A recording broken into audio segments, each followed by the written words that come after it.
Everyone, I call this meeting to order. Welcome to meeting number 12 of the House of Commons Standing Committee on Natural Resources. Pursuant to Standing Order 1082, the committee is continuing its study of a greenhouse gas emissions cap for the oil and gas sector. Today is our 7th of 9 meetings with witnesses for the study. Please note that today we'll be meeting in public to hear from our witnesses up to 4:30 p.m. And then we'll be going in camera to consider the draft report on the Emissions Reduction Fund onshore program from 4:30 to 5:30. Today's meeting is taking place in a hybrid format pursuant to the House Order of November 25th, 2021. Members are attending in person in the room or remotely using the Zoom application. And please note the webcast will always show the person speaking rather than the entire committee. I'd like to take this opportunity to remind all participants that screenshots or taking photos of your screen is not permitted now that we are in session, and today's proceedings will be televised and made available via the House of Commons website. As we get started, I'd like to welcome to the table Mr. Patzer, Mr. Kitchen, Mr. Morris, and Mr. Sangri. So welcome to the committee today. Quick reminder, health and safety. When people are in the room, you're encouraged to, members can have their masks off the table. If you're moving around, we ask you to put them on. And everybody else in the room, we ask you to remain masked unless you're taking a drink of water or having something to eat, and then to remask. For our witnesses who are joining us today and members virtually, we have a few quick rules to help with the orderliness of the meeting. Interpretation services are available for the meeting. You have the choice at the bottom of your screen of either floor, English, or French, with floor being real time and then English giving you the English translation or French translation. Members and witnesses may speak in the official language of their choice. And we ask any of our witnesses who may be new to the committee or a refresher for those who are coming back, just to speak in a regular conversational tone. It gives the interpreters a chance to keep up, and particularly when they're working remotely, it can be very challenging. So no need to rush things, and if you do get too fast, we'll have to slow you down or stop you so that they can do their jobs properly. For members in the room, just raise your hand if you want to speak, and for anybody online, you'll have to raise your hand, you unmute yourself, and then mute yourself when we're done. I will recognize people by name, and when anyone is not speaking, your microphone should be muted. A reminder that all comments by members and witnesses should be addressed through the chair, just to, again, help with the orderliness. And I will also mention that we do have a fairly tight session today, and so for witnesses who are joining us, when it comes time to the question and answer period, the members generally get to direct their own time, and so if you have something to say, you can raise your hand. But if they have a line of questioning they want to pursue with a certain witness, they may not get to you. So, like I say, it's up to the members to choose where they're taking the conversation. We also use a quick visual card system. So when I give the yellow card, it means there's 30 seconds left. When the red card is up, the time is up for that round of allocations or speaking, or the allocation for time is up. Don't stop mid-sentence, but wind up your thoughts. We can move on to the next speaker. So today, for our study of a greenhouse gas emissions cap for the oil and gas sector, we have several witnesses. So as an individual, Kevin Anderson, Professor of Energy and Climate Change, Tyndall Centre for Climate Change Research, University of Manchester. So welcome. International Renewable Energy Agency, we have Francesco La Camera, Director General. From the International Transport Forum, Olaf Merck, Administrator, the Organization for Economic Cooperation and Development. And finally, or lastly, TD Bank Group, Francis Fong, Managing Director. So with those introductions, we will jump right into it. Each of the witnesses will have 5 minutes for an opening statement. And again, I'll give a card, the cue card for 30 seconds in red for when your time's up, and then we'll move to the next person. So Mr. Anderson, if you're ready, we'll turn the floor over to you for your opening statement. You have 5 minutes. Thank you very much. My evidence here is based on a report by my colleague Dan Calverley and I that we had published yesterday, where we investigated the phase-out pathways for fossil fuel production within Paris-compliant carbon budgets. But I want to start by just outlining a few key energy and emission facts about Canada, which you'll know better than me anyway, and on oil and gas production and actually the broader emissions. Canada produces a little under 5.5% of global oil and gas. It has a GDP per capita measured in US dollars and purchasing power parity of about $51,500 per person, of which oil and gas revenue represents about 10%. So Canada's non-oil and gas GDP per capita is about 46,000 US dollars. That's the 13th highest of the 88 countries that produce oil and gas around the world. On the consumption side, Canada really is demonstrating no meaningful leadership. It has one of the highest levels of emissions per capita at around 16 tons per person. That's 2.5 times higher than the CO2 per person in Sweden, where I am now, which has similarly cold winters. Since 1990, in the first IPCC report, Canada has overseen a rise in CO2 emissions of 27%. At the same time, Sweden's emissions have fallen by 28%. And this is captured really in the issue of vehicles. Canada's car fleet is pretty much the most polluting of all the industrialized nations. And it's not an excuse to use cold and long, well, it is an excuse to use cold and long distances for this. Canadians live in a relatively narrow strip in the south of Canada where temperatures are very similar to those in Sweden, Finland, and Norway, which has much lower emitting vehicles. In short, Canada is financially in a very favorable position compared with the other oil and gas producers to shift away from oil and gas production. And Canada also has a huge potential to improve its deeply inefficient and profligate use of energy. With this in mind, I'll move to the report, which had a key focus on the oil and gas sector, a sector in which I previously worked as a design engineer, both onshore and offshore. Our starting point is that we take the Canadian government's signatory to the Paris Agreement and other climate protocols at face value. We therefore assume that Canada has every intention of delivering on its 1.5 to 2 degrees C commitments as enshrined in the Paris Agreement. From here, we use the IPCC's latest carbon budgets.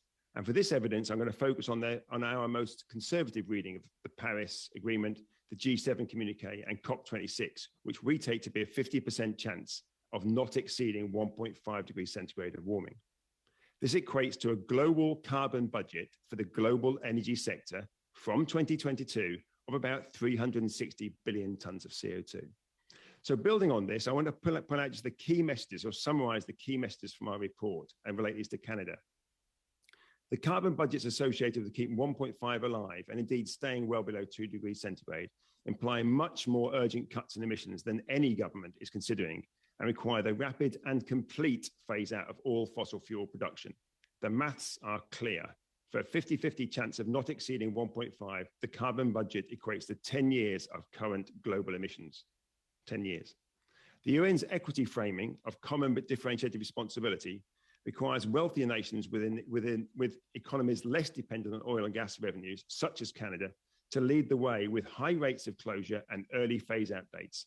Poorer nations have a little leeway with both slower rates of closure and slightly later phase-out dates. The carbon budget for 50% chance of 1.5 degrees centigrade places very tight constraints on the production of oil and gas.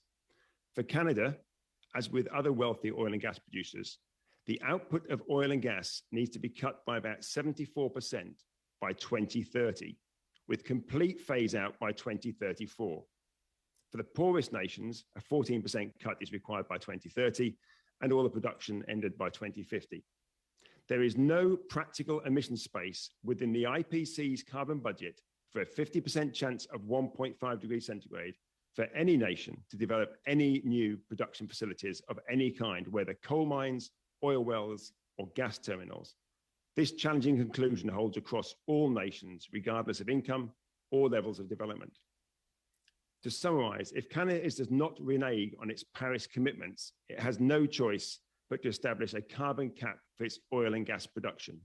This cap needs to see Canada cut oil and gas production by almost 3/4 by 2030 and eliminate all production by 2034. Alternatively, we need to be honest to our own children and to those already suffering from the climate impacts we have knowingly chose to impose on them and say that we are unprepared to make the changes necessary to meet our commitments. So they need to prepare for 3 or 4 degrees centigrade of warming with the devastating climate impacts that will entail. Our choice here will say a lot about the sort of society we are and what sort of leadership we have. Thanks for listening. Great, thank you, Mr. Anderson. And we'll now jump right to Mr. La Camera for your opening 5-minute statement, please.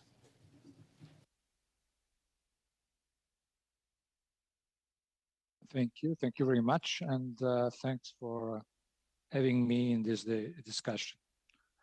Briefly, RNNR is an intergovernmental agency we are now 167 members and will be 168 in 15 days. So we are the only intergovernmental agency that has this global membership. Say that naturally the discussion that we have today is the discussion that at the end is dealing with the energy transition. So we see that the energy transition is already in place, is happening, and is mainly guided by the market because of the cost of renewables that went down dramatically in the last decade, and now largely the planet are the most convenient way to produce electricity. And there is no doubt that the energy system of the future is going to be defined with the significant presence of renewables, the dominant part of renewables, and the complemented by the hydrogen, mainly green hydrogen, and sustainable biomass. So this is happening, and in our point of view, this is no stoppable anyway. Our arena is working, try to understand how the reality is really fitting with the goals of the Paris Agreement. We do this exercise through our World Energy Transition Outlook, and that design a possible pathway to the 1.5 degree of the Paris Agreement. And it's important to say that the outlook is dealing with the technologies that we need, so the technologies that are available now, because it's been just said the next decade, this decade, will tell us if we'll be able to stay in a pathway coherent with the Paris Agreement or not. In our next outlook, we'll say very clearly that we are very close to put the goal of 1.5 to become really unrealistic if we don't introduce a dramatic change. So technologies, then we have the policies part that is very relevant, and this debate today belongs to the policy part. And naturally, cap and trade is one of the policies, the instrument that we have to take down the CO2 emission. The third part is the socioeconomic impact of the energy transition, and also of policy measure like the one that we are discussing. So it's clear that direction of travel is there. The reality is that we are not in track when we consider what is concerned the speed and the scale of the energy transition. So your debate is very useful in this way, because the cap and trade is one of the instruments that we have to try to lowering down the CO2 emission. I think a good experience in this respect is the one coming from the European Union with the emission trading scheme, and also the experience that you have already as a Canada, especially in your scheme between Canada and Ontario, as far as I remember, still working in a kind of trading, not with a very clear cap, with the trading is already there. But the cap and trade is one of the most effective way to harness the market and make the market in the direction that we wish to have. So it's also important, and I will close because I think that I have just 50 seconds, that it's also important to know how going for renewables, for a cleaner energy system, will give to anyone more independency in their own domestic energy system.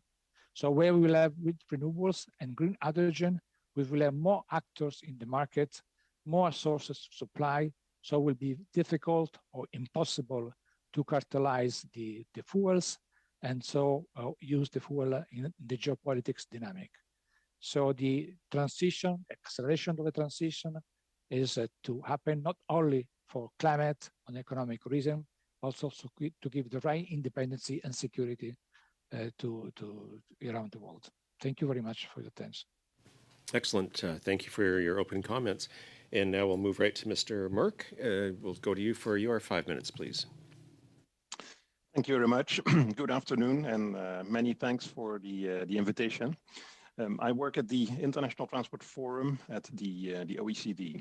We are an international organization based in Paris with 63 member countries, mostly developed market economies.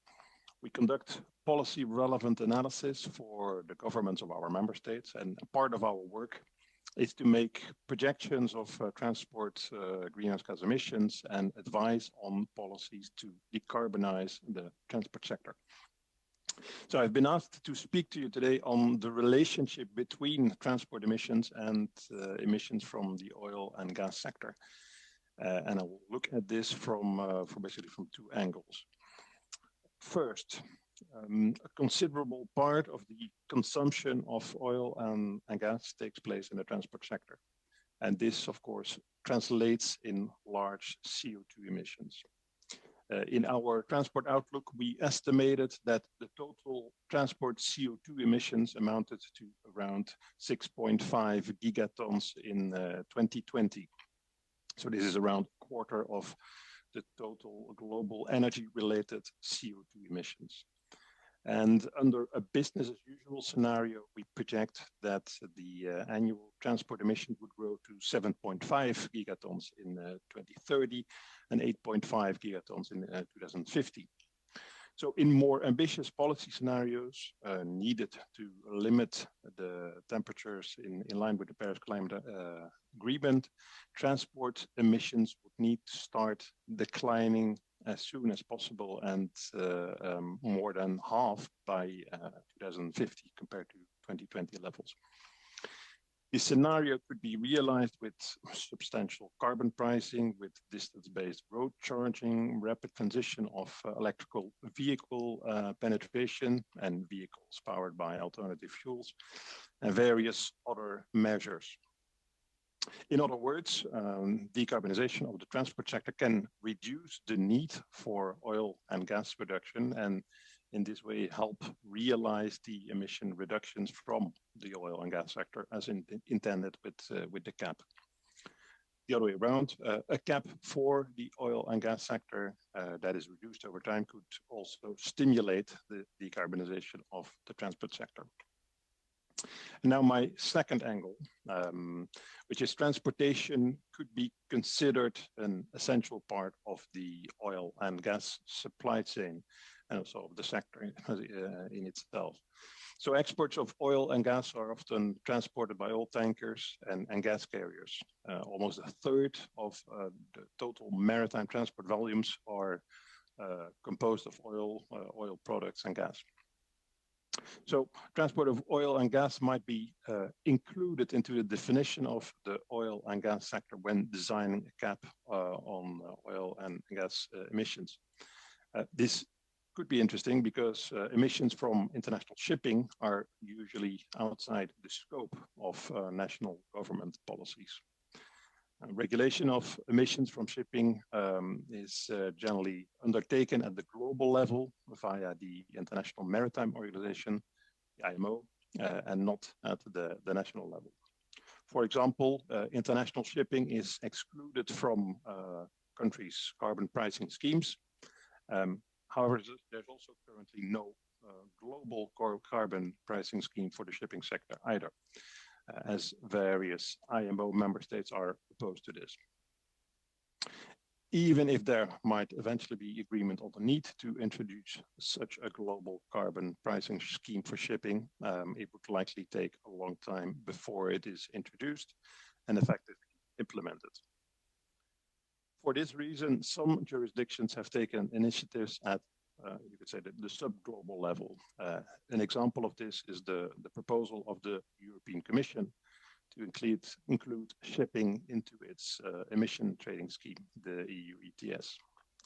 In this proposal, ships would need to pay, according to the amount of CO2 they emitted on their intra-EU voyages, and also on part of their international voyages to and from a port in the EU. In other words, the carbon pricing not only applies to the emissions within the territorial waters of EU states, but also on emissions in international waters. I think this example might be interesting in the context of your discussions, because it would be somewhat similar to a situation in which the marine transport of oil and gas to and from Canadian ports would be considered part of or ancillary to the oil and gas industry and be covered by a potential cap on emissions of the oil and gas sector.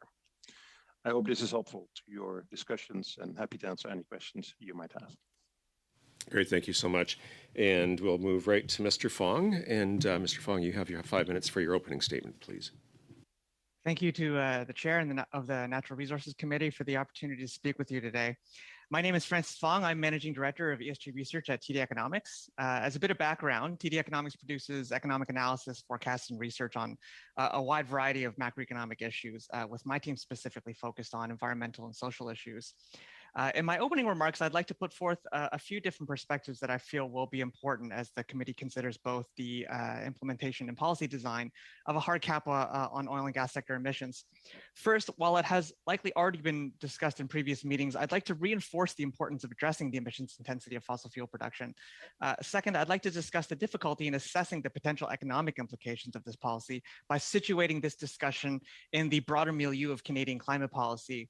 Third, I'd like to discuss how government can and should play a more active role in helping to address the sector's emissions through ancillary policies, including incentivizing decarbonization and through areas like carbon border adjustments.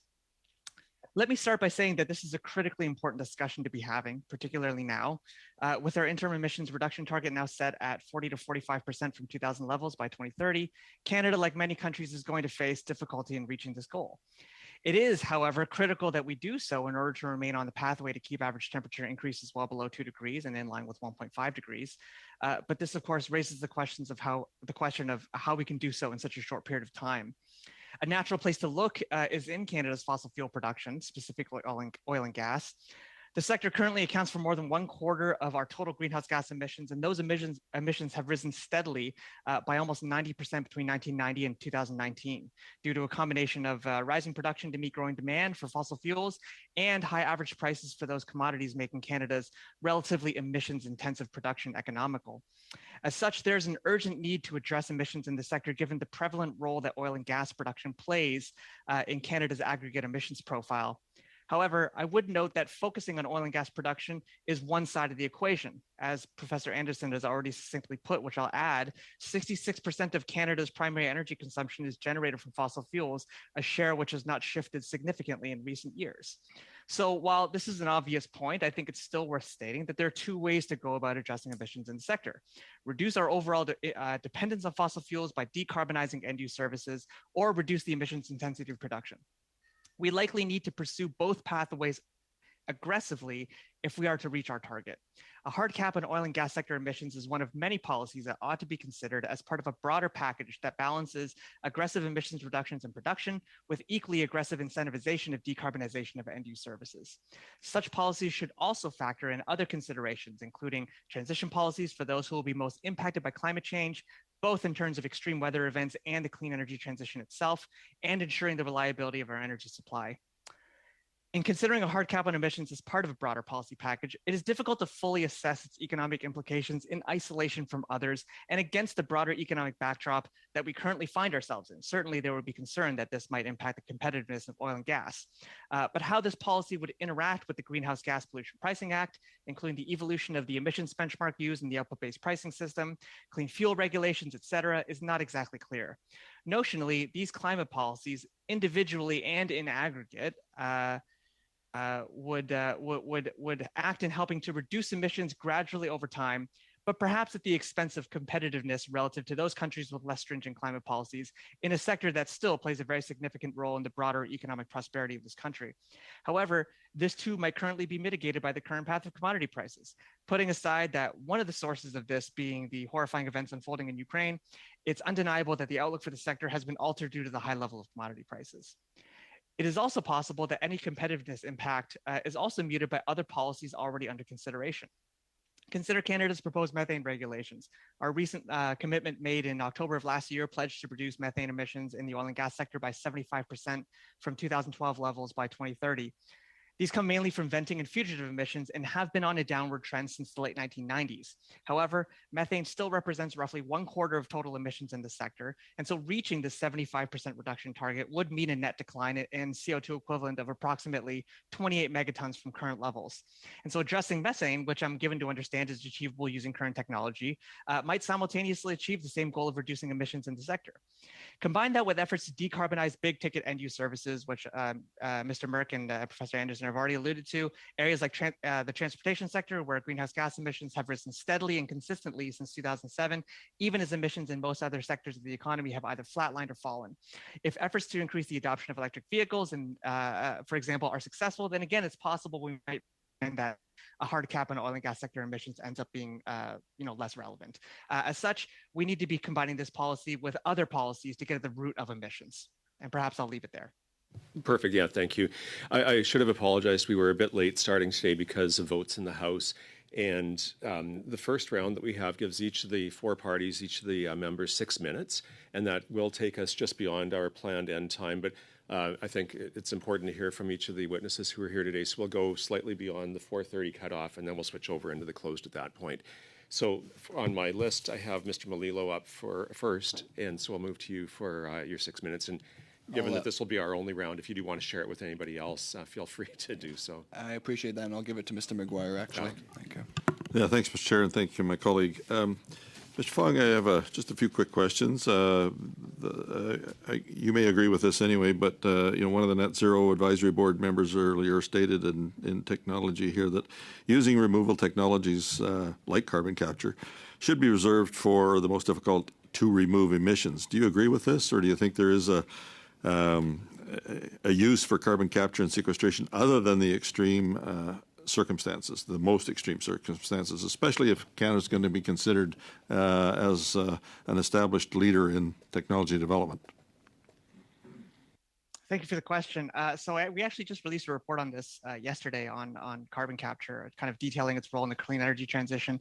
It's obviously a really contentious issue right now and sort of difficult to kind of answer broadly speaking. But I will say that obviously, like if we look at certainly the net zero scenarios produced by IRENA, the IEA, the IPCC, and what have you, carbon capture plays a quite significant role. Carbon capture and carbon dioxide removal technologies both play a really significant role in even in a net zero world. And that use is exclusively typically used for things like direct air capture, clean fuels such as biofuels with carbon capture, et cetera, et cetera, et cetera. However, I would consider the possibility, the strong possibility, that the use of carbon capture, specifically point source capture today, could have a beneficial impact on helping transition, on helping scale viability of those technologies across a wide variety of applications that may or may not be used. So I think there certainly is an opportunity to consider carbon capture as part of kind of the larger toolbox that we use to address emissions. And I would point to, kind of the issue that we're trying to get at. I think a lot of the witnesses and I have kind of talked about the difficulty of really decarbonizing end-use services. There's an immediate urgency to do that, and Canada's track record has not been all that great. And I think certainly many other countries are in the same boat.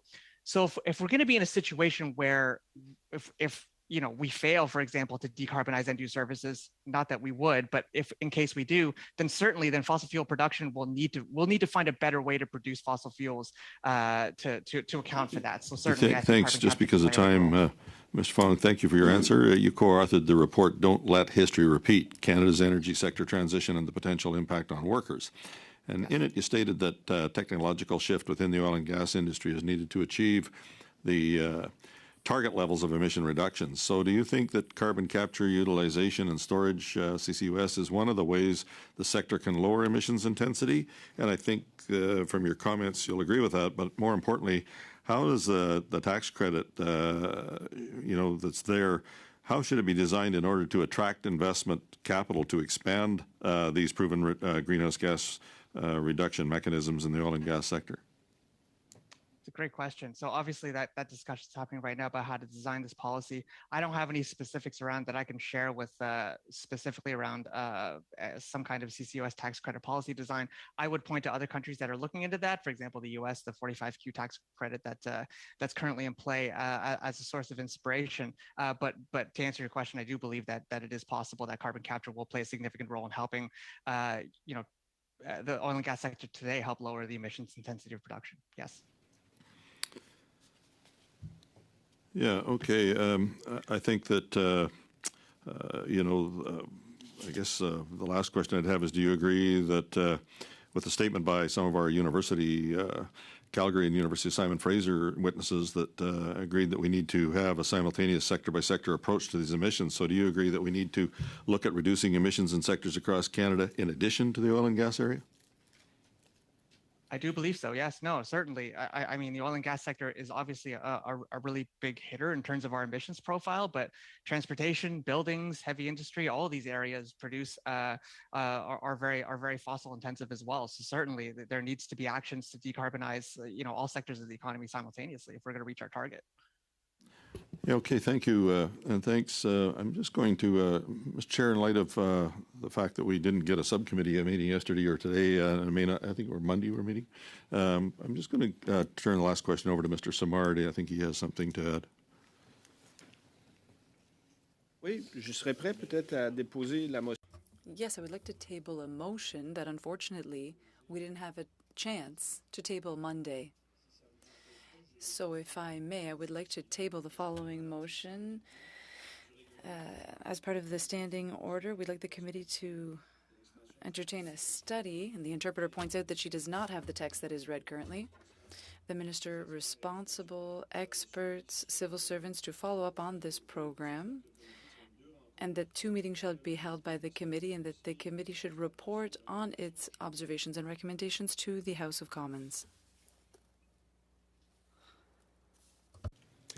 It's the motion received. Thank you. So if that's the end of your time. Well, I think we should just go ahead and deal with it. It's been put on the table, and we should move forward with it right now with a vote. We're not in committee business, and so I think that motions have to... He can bring forward whatever motion he wants in his time. Point of order. Yeah, Mr. Angus. Yeah, I just think this is so staggeringly rude. Obviously, my colleagues don't want to hear testimony that is vital to our committee, so they're trying to interrupt. We have international witnesses here. They're turning this into some kind of circus. I think that they should show basic respect for the committee, for their colleagues, and for the fact that people from the international community have taken time to come to our committee to speak really about the most urgent issue facing our country. So if the Bloc and the Conservatives want to turn this into a circus, I think this is appalling behavior. Okay, Mr. Maloney. And then, thank you, Mr. Chair. I share Mr. Angus's desired outcome. I don't feel the same way about it as the way he expressed it. But in light of what he did say, I will move to adjourn debate so that we can finish with these witnesses, Mr. Chair. Yeah, we'll move to Mr. Well, Simard. Mr. Chair. I have a speaking order, so I need to go Mr. Simard, Mr. Anasangria, and then back to you, Mr. Point of order, Mr. Chair. It's a not non-debatable debatable. motion. Yeah, it's not a debatable It's a dilatory motion. It's not debatable. sorry, It's not debatable. I didn't miss what it was. I was getting some direction. It's not debatable. James. I think we have to put my motion to adjourn debate to a vote right now. Okay. Yeah, sorry, I'd missed it. I was getting some direction on something else. Sorry. Yeah. Apologies. So, yeah, you're right. It's a dilatory motion. So all in favor of adjourning debate on this? So 1, 2, 3, 4. Anybody online? Since I'm not seeing anybody.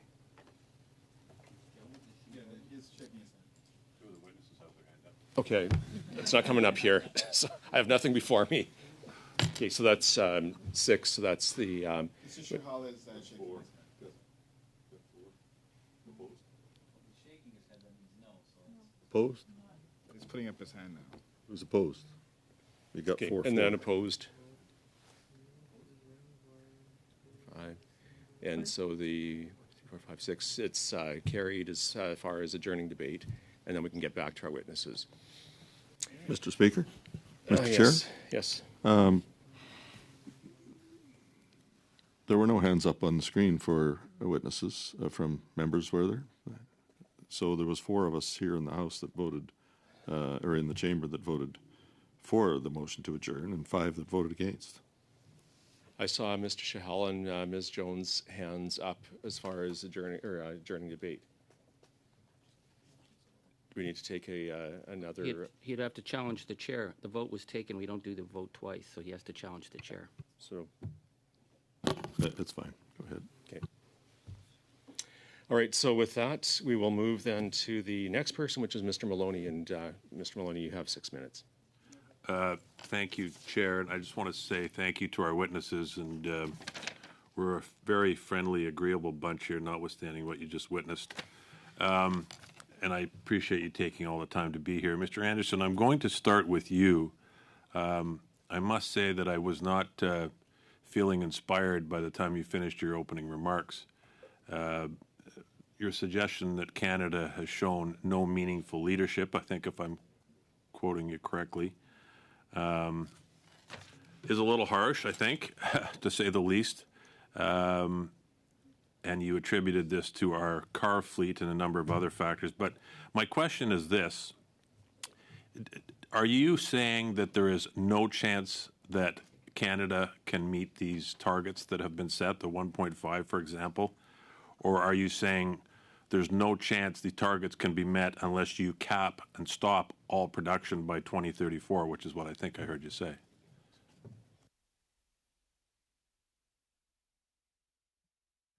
I simply take here what the physics tells us. We have a carbon budget that comes out of the IPCC.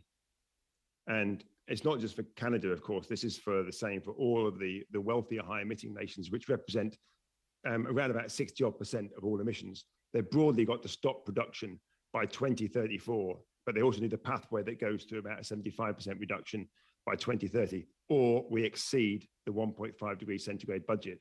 So there's not really a personal judgment in that. It's really just simple maths and science. That's how we are. Fortunately, the first IPCC report was in 1990. We've done nothing on climate change but watch emission rise for 30 years, and not just Canada. But let's be clear, Canada's emissions are 27% higher than they were in 1990. We've had everything. But to answer my question, then, are you suggesting that no further project should be approved and all should be shut down by 2034? Is that what you're recommending? Yeah, if Canada is to commit and succeed in delivering on its commitments in G7 and Paris for 1.5 degrees centigrade, we have to close all oil and gas production in the wealthy parts by 2034, and we have to open no new projects. But that's true not just for Canada. The no new projects is true at a global level for oil, coal, and gas.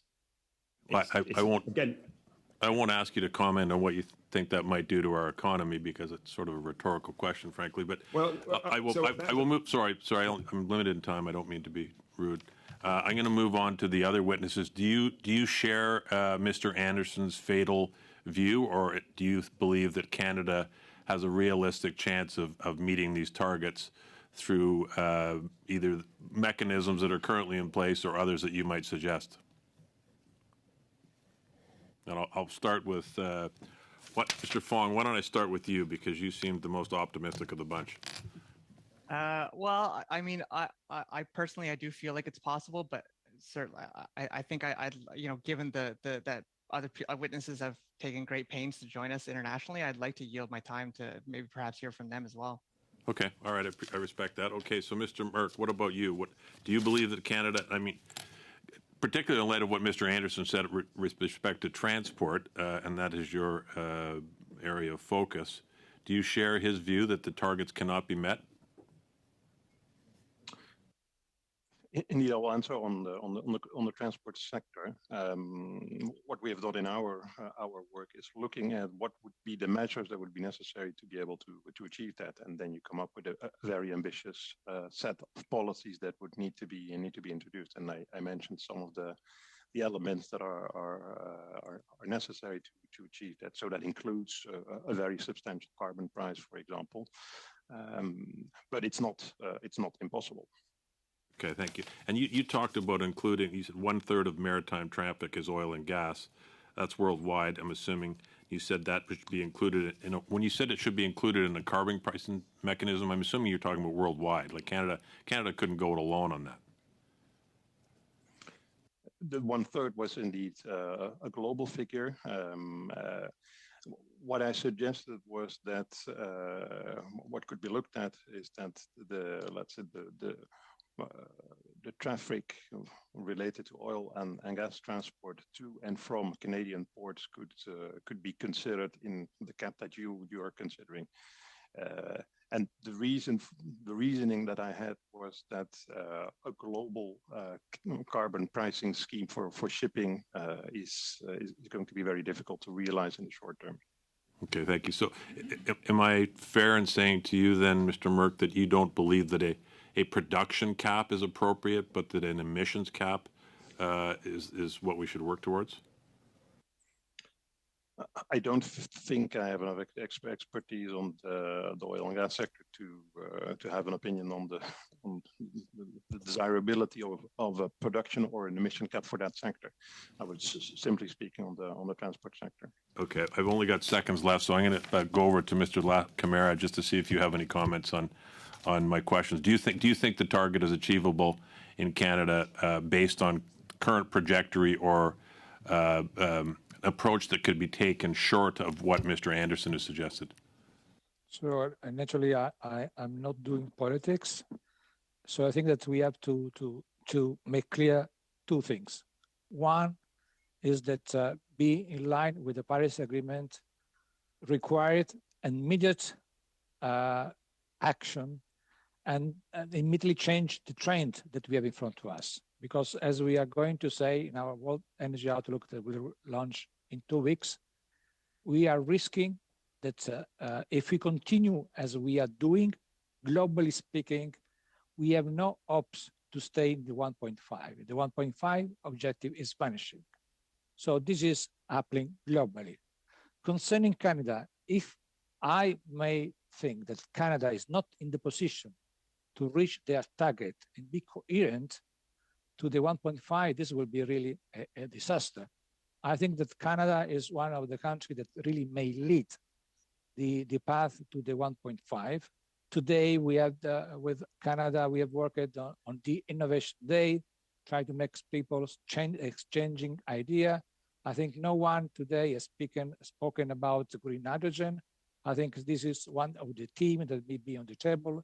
It's not just question of one measures to be there, to be pursued. So I think that green hydrogen could be the best way for Canada for dealing on the electrification of the end-use system. And then I wish to comment briefly on CCUS and CCUS. CCUS. If I could interrupt, just very briefly, we're out of time here and we need to move to the next speakers. But wrap up your thoughts, please. CCUS is not, there is no future. For CCS, there is a possibility. Trying to be coherent to the fact that we have to get results before 2030. To put in place CCS, it will take some years, and is not always working well. But we say, and I stop on this, that in particular circumstances where economy, they're going to green, depends largely, or the economy depends largely on fossil fuel. So CCS could be a transitional instrument to put hydrogen in the market. Thank you very much. Thank you. Now we're going to move to Monsieur Simard for... Merci, Monsieur le Président. Simplement... Thank you, Mr. Chair. I'd just like to reiterate to the witnesses that I have much respect for them, contrary to what somebody said earlier. And what I did earlier was in no way intended to waste your time. Everyone was informed of this motion, but in any case, we'll move on. I have a quick question for Mr. Anderson. We had a witness here, Bruno Douton, who came to talk to us about the strategies for carbon capture and sequestration. And he said that on the technical front, it's hard to do it. And not only that, it's also dangerous for the environment. And that the positive literature on CCUS came from people who are very close to the oil and gas sector. So I'd like to know from Mr. Anderson, since you are studying this, what do you think of this technology? I think carbon capture and storage has a role to play in removing process emissions, particularly from cement.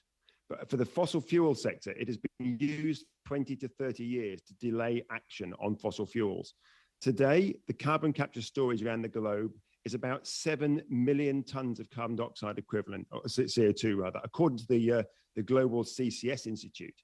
That's 0.02% of global CO2 emissions that we emit. It has done almost nothing so far. And even by 2030, following the pathway of the Global CCS Institute, it would still only capture about 0.1%, capture and store 0.1% of current global CO2 emissions. If we are serious about the carbon budgets, what the physics tells us, for 1.5 degrees C, or even 2 degrees centigrade, we do not have the time frame to get this technology up and running. But in addition, I think it's probably not so much that it's dangerous, but it has very significant life cycle emissions. So it is not zero emissions, it has very high life cycle emissions. So I think it is too little too late. I thank you very much, Mr. Anderson. I don't have a lot of time. Just a very quick question. Some people came to present here and said that we shouldn't cap production, but rather the emissions. And some witnesses told us that it's a myth to think that we could get results by capping only emissions and not production. Can you tell us clearly, in your opinion, if it's necessary to cap production? I think it is necessary to cap production and to have emissions control on the use of fossil fuels as well. Je vous remercie. Thank you. Thank you very much. That was very clear. I have a question for Mr. Lacamera. You spoke about sustainable biomass and that we need dramatic change. I would point out that in the Canadian policy on hydrogen, there's no indication that we should favor one type of hydrogen or another. I get the impression that the Canadian government will attempt to emphasize blue hydrogen with a carbon capture strategy, and we know that that is maybe not the most ideal. So I'd like to hear you on green hydrogen. In your opinion, should the government favor one type of hydrogen?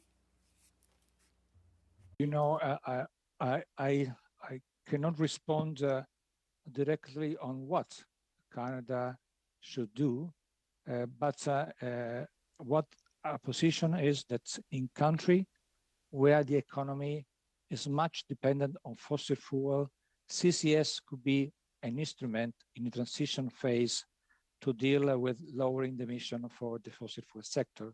But there is no doubt that in the medium long term, the best option is going for the green hydrogen. And this is not applied for Canada. This is applied for every place in the world. And also, we feeding hydrogen through renewables, it will give more independence to the countries that are highly dependent on oil and gas for their energy system. So in the short terms, in particular circumstances, I think the CCS could be used, but in the medium long term, there is no other way than green hydrogen, in our opinion.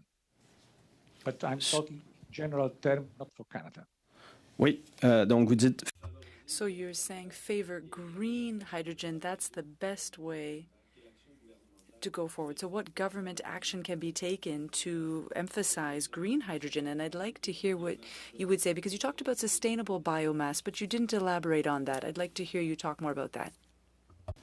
Sustainable biomass, it could be relevant because this is one of the areas where applying the use of biomass with a carbon capture storage, we can have a negative emission. So it could be one way to reduce more dramatically the emission itself. And there are areas in the world where biomass could be used in a sustainable way and may give a strong contribution in reducing the emission of CO2.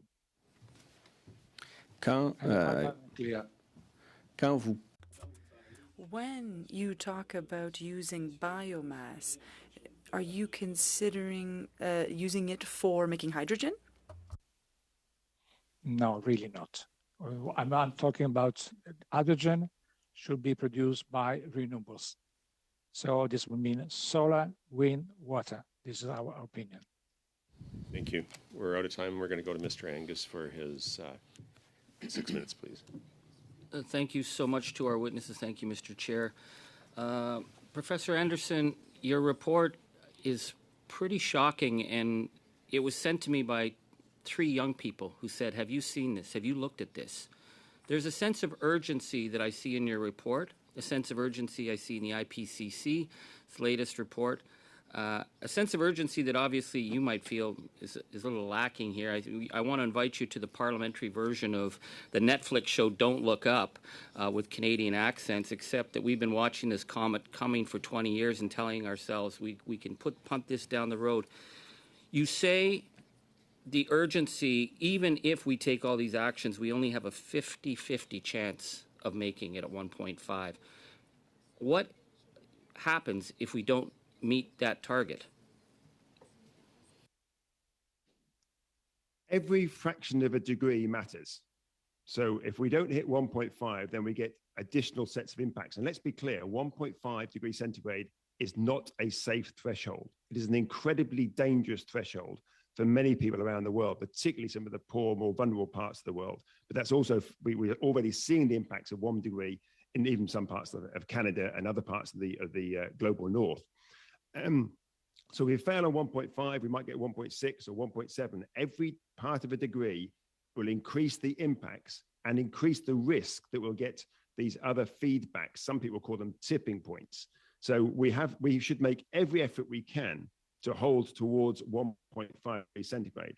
Unfortunately, thus far for almost a third of a century now, we have done virtually nothing but watch emissions rise. So we are on path to a much higher temperature. Well, thank you. I mean, I live in northern Canada where minus 45 degrees is a norm in the winter, but in the summer we're looking at devastating fires of intensity that are very, very frightening, and people are concerned about the weather. I just want to say my Liberal colleague kind of thought you were being a little mean by saying Canada hadn't shown any leadership, but I would say our own Environment Commissioner just released a report where he called us an international outlier for our failure to act with emissions. And our energy regulator of Canada is predicting a 1 million barrel a day increase in the coming years, with only a slight decrease by 2050. But we're being told as long as it's all exported overseas, none of that will be counted as part of our carbon budget. Can we do 1 million barrel a day increase towards 2050 and give our children a livable future? Not if you think physics has any validity. Well, I certainly, we get a lot of lobbyists who I think the opposite, because we had the Canadian Association of Petroleum Producers and we asked them how they were going to meet our climate goals, and they said that they would their solution was to vastly increase production for the global south. But the reason we're here is because our Prime Minister went to COP26 and made a big announcement about an emissions cap. So we're looking at this emissions cap. We now learn that the Environment Minister has punted this off for at least another year. Given the rising emissions, given the plans that we see for increased production, given the plans that some of my colleagues in the other parties think with the war in Ukraine will give us a great opportunity to vastly increase production, does it make sense to put that emissions cap off for any length of time, given the urgency of what's in your report? I would say the situation now, as a consequence of Ukraine and the impact on the oil prices and so forth, demonstrates we should have put that emission cap in a long time ago. If we had actually moved to renewables, we wouldn't be seeing the volatility in the price we are seeing today. And the idea we're going to lock ourselves into yet more fossil fuels seems to completely misunderstand the situation we're in. We need, at this very moment, we need immediate demand management amongst those of us who use the lion's share of our emissions, and a lion's share of our energy, and we need to rapidly roll out renewables. A combination of demand management and renewables, not turning back to the last century and saying, let's dig out some more oil and gas. You know, we've got to take some notice of the science and the physics, because in the end, the climate doesn't care about our short-term politics, our Machiavellian policies, and our accountancy scams. It only cares about CO2 molecules, and that's the science. Well, I just want to bring in the international situation because you're on the other side of the pond and a little closer to Russia and more dependent on Russian oil and gas, which I think we all would like to turn off so we could turn off Putin's war machine. Denchenkov Yaroslav, the Deputy Minister of Energy of Ukraine, has just sent out an international appeal saying do not give up on decarbonization goals. He's begging the international community not to get sucked into this oil race, but to turn off Putin's machine by moving forward with the decarbonization goals. So that's coming from the Ukrainian government. How possible is it in a European context to make a dramatic shift so we can deal with cutting off Putin's war machine, but also meeting our decarbonization objectives? In my view, if we were serious about this, we would be looking at demand management. This is a rationing issue. However way we play it, a carbon budget is by definition a rationing issue. But what we have not done is to cut back on people driving the very large cars or flying first class or business class. We have had no rationing in this at all.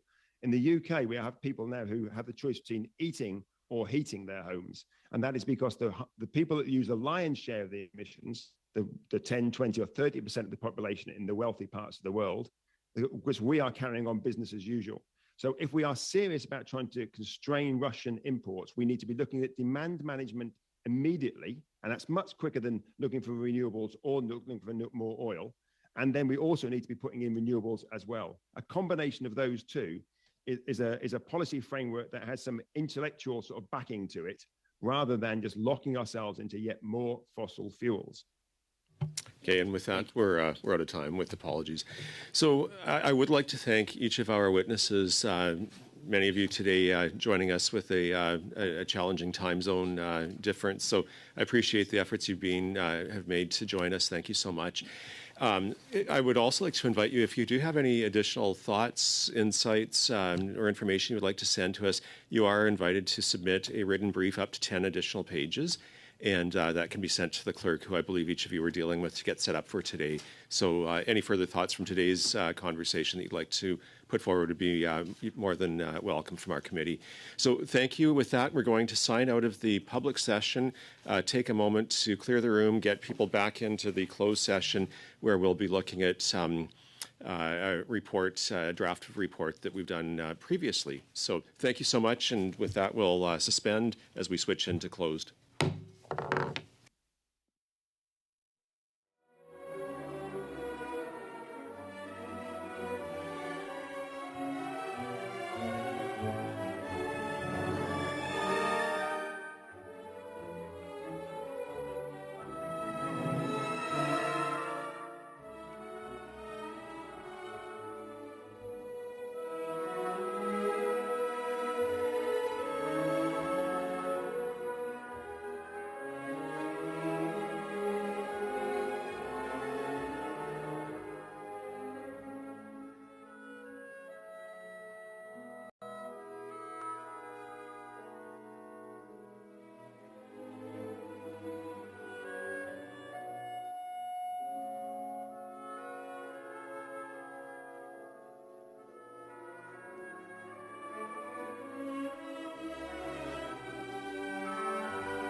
you.